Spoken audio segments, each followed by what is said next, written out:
देखिए 6 नंबर है आपका प्रीपोजिशन।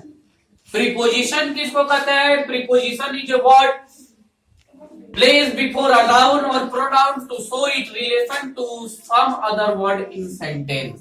कहने का मतलब है कि प्रीपोजिशन एक ऐसा शब्द है जो नाउन या प्रोनाउन के पहले आकर दूसरे वाक्य से उसका संबंध बताता है। देखिए जैसे वह हाथ से खाता है, ये वह हाथ ये नाउन या प्रोनाउन है, इसके ठीक बाद आया और रिलेशन बता रहा दूसरे वाक्य से कि वो हाथ से खाता है। यदि ये से को आप हटा दीजिए, इस प्रीपोजिशन को आप हटा दीजिए तो आपका वर्ड गलत हो जाएगा, पूरा वर्ड हो जाएगा कि वह हाथ खाता है, ये गलत वर्ड है। इसीलिए प्रीपोजिशन क्या कर रहा? दोनों के बीच के रिलेशन को दिखा रहा, हाथ और खाना दोनों के बीच के रिलेशन को दिखाने का काम कर रहा है प्रीपोजिशन। ठीक है, मेरे पिताजी का नाम राजकुमार राय है। ठीक है, तो यदि आप का नहीं लगाते हैं तो डायरेक्ट हो जाएगा मेरे पिताजी नाम, ऐसा वर्ड हो जाएगा राजकुमार राय है, तो ये गलत वर्ड है। ये प्रीपोजिशन एक छोटा छोटा वर्ड होता है, जैसे आपको in, on, to, under, before, after, ये सारा प्रीपोजिशन है। ठीक है, तो प्रीपोजिशन का एक चैप्टर होता है, उस चैप्टर को आप बढ़िया से रिलेशन कीजिए कि कौन प्रीपोजिशन किस जगह पर प्रयोग किया जाता है। ठीक है, लेकिन इसका मेन वर्क है कि ये दो वाक्यों के बीच के संबंध को दर्शाता है। ठीक है, प्रीपोजिशन नाउन या प्रोनाउन के पहले आता है। चलिए ठीक है, 7वां नंबर आता है कंजक्शन। कंजक्शन क्या है?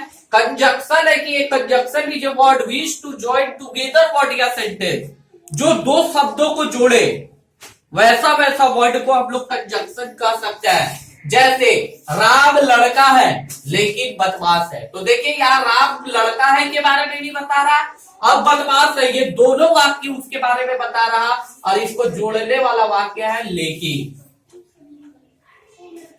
दूसरा होता है मैं गरीब हूं क्योंकि मेरे पिताजी अमीर नहीं है, तो यहां क्योंकि एक वर्ड है, कंजक्शन वर्ड है जो जोड़ रहा है क्योंकि।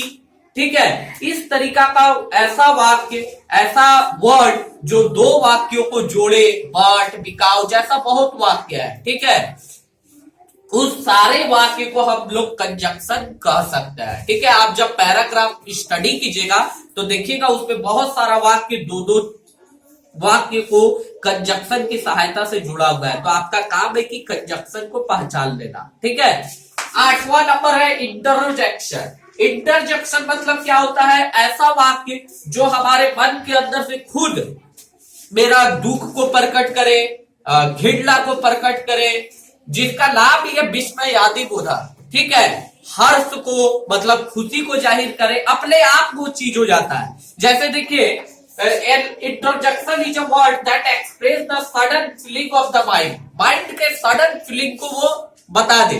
जैसे देखिए आप एक नॉर्मली बात सोचिए कि जब आप फोन उठाते हैं और फोन उठाने के संग ही आपके मुंह से क्या निकलता है? हेलो।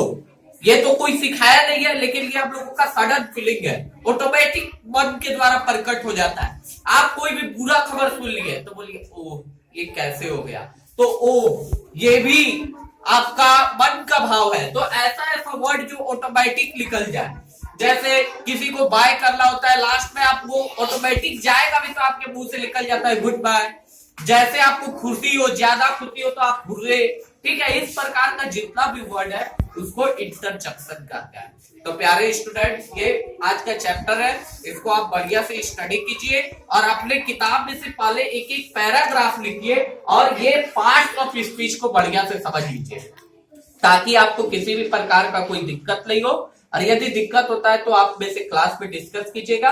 ठीक है, मेरे चैनल पे इसको अपलोड कर दिया जा रहा है, आप उसको लाइक कीजिए, सब्सक्राइब कीजिए और अदर दोस्तों में भी शेयर कीजिए जो मेरे पास नहीं है, जिनका माध्यमिक परीक्षा है, वो बढ़िया तरीका से बेचारा लोग इसको समझ जाए ताकि उसका अच्छा मार्क्स आए। ठीक है, यही आशा करते हैं इस चैनल के माध्यम से कि आप लोग इसको जितना अधिक से अधिक शेयर कर सके। नहीं समझ में आने से आप कमेंट्स पे कमेंट्स कीजिए, हम उसको समझाने का कोशिश करेंगे। Okay bye.